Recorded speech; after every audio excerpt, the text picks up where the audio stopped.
Hello guys, അപ്പോൾ ഇത് നമ്മുടെ ടൂറിൻ്റെ സെക്കൻഡ് പാർട്ട് കേട്ടോ. ഇതാണ് നമുക്ക് പള്ളിക്കഞ്ഞി വെച്ച് തരുന്ന കാലാമ്മ കേട്ടോ. അങ്ങനെ നമ്മൾ ഇരവിക്കുളത്ത് നിന്ന് എടുത്ത കുറച്ച് ഫോട്ടോ ഒക്കെ അതിൻ്റെ കൂടെ ആഡ് ചെയ്തിട്ടുണ്ട്. അവിടെ പോയിട്ട് ബസ് വേണ്ടി വെയിറ്റിംഗ് ആയിരുന്നു. വെയിറ്റ് ചെയ്ത് മതിയായി. ഇത് വരുന്ന വഴിയിൽ ഒരു ആന കണ്ട, അപ്പോൾ അവിടെ നിർത്തി പറഞ്ഞല്ലോ.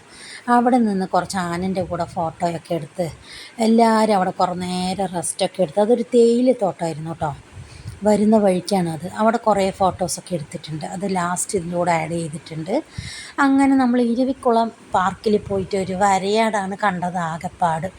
മേലെ കയറി മലമുകളിൽ അവരുടെ ബസ്സിൽ കയറിപ്പോയി നോക്കാൻ അത്ര സമയം നിൽക്കേണ്ടത്. പിന്നെ അത്താനെയും പൊത്തിപ്പിടിച്ച് മൂന്ന് പേരും ഫോട്ടോ എടുത്തു കേട്ടോ. വയറ്റിനെ കെട്ടിപ്പിടിച്ചിട്ട് അങ്ങനെ എല്ലാവരും ഫോട്ടോ എടുക്കണ ടൈം എല്ലാവരും ആ തേയിലത്തോട്ടത്തിൻ്റെ ഫ്രണ്ടിൽ നിർത്തി എല്ലാവരും ഫോട്ടോസൊക്കെ എടുത്തു. പിന്നെ കുറച്ച് ഫാമിലി ഫോട്ടോസും ലാസ്റ്റ് എല്ലാവരും കൂടി പോയൊരു ഫോട്ടോ എടുത്തിട്ടുണ്ട്. ഇത് നമ്മുടെ നാത്തൂന്മാരെല്ലാവരും കൂടി ഒരു ഫോട്ടോ. അങ്ങനെ ഫോട്ടോസൊക്കെ എടുത്ത് നല്ല രസമായിട്ട് നല്ല വൺ ഡേ ടൂറാണെങ്കിൽ അതൊരു അടിപൊളി ടൂറായിരുന്നു.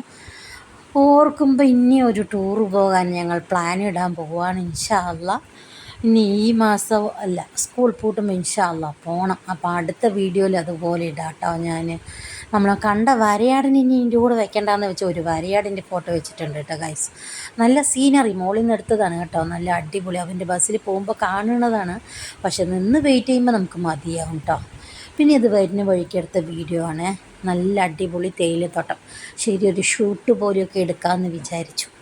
പിന്നെ വരുന്ന വഴിക്ക് കുടിച്ച ചായയും മാഗിയും കട്ടൻ ചായ തന്നെ കേട്ടോ. വലിയ അടിപൊളി ചായയൊന്നുമില്ല, സാധാ കട്ടനും സാധാ മാഗിയും.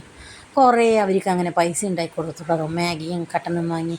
അങ്ങനെ നമ്മൾ ഫാമിലി ഫോട്ടോവും വെച്ച് എല്ലാവരും കൂടി ഫോട്ടോ എടുത്ത് മൂന്നാർക്ക് ബൈ പറഞ്ഞ് വന്നു. അപ്പോൾ ബൈ.